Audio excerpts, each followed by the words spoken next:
Limitation act के series को continue करते हुए आज हम लोग देख लेते हैं कि हमारे पास सेक्शन 10 लिमिटेशन एक्ट का क्या बात करता है। अब तक हमने देखा कि जितने भी सेक्शंस हमारे पास दिए गए हैं उनमें कोई ना कोई लिमिटेशन रन करता है, लेकिन सेक्शन 10 जो है वो ये बात करता है कि मान लीजिए अगर आप कोई भी प्रॉपर्टी अगर वो वेस्ट कर रही है किसी भी ट्रस्ट में, या आपने अगर कोई भी असाइन किया है और जो ये असाइनी है वो विदाउट कंसिडरेशन है, तो क्या इस बंदे के खिलाफ किसी भी तरीके का लिमिटेशन रन करता है।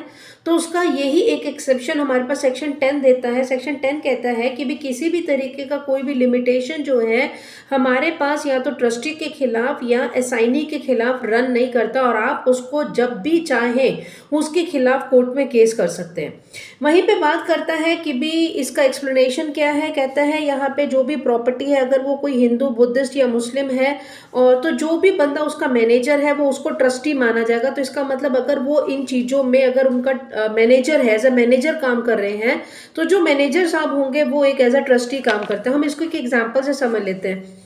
मान लेते हैं कि एक पी ने एक ट्रस्ट क्रिएट करा एक चैरिटेबल पर्पस के लिए, और वो इसने एक ट्रस्टी को दिया कि भैया तुम्हें इसका ये जो मेरा पर्पस है यहाँ पर चैरिटेबल का, तुम इसको काम करोगे।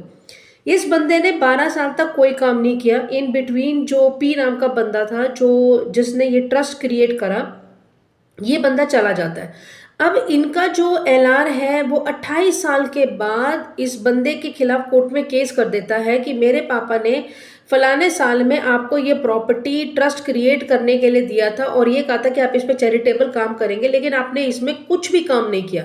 तो क्या ये केस मेंटेनेबल होगा। तो इसका आंसर हमारे पास सेक्शन 10 यही कहता है कि यस, आप चाहे 12 साल के बाद आओ, 28 साल के बाद आओ, 50 साल के बाद आओ, अगर ये प्रॉपर्टी ट्रस्ट की है तो आपके ऊपर किसी भी तरीके का लिमिटेशन रन नहीं करता है। तो ये फ्री ऑफ टाइम पीरियड ये सेक्शन 10 जो है हमारा बात करता है। लेकिन इसके एक्सेप्शन यही है कि भी ये जो प्रॉपर्टी है वो ट्रस्ट की होनी चाहिए प्लस या असाइन की होनी चाहिए। Thanks for watching, have a nice day, bye bye.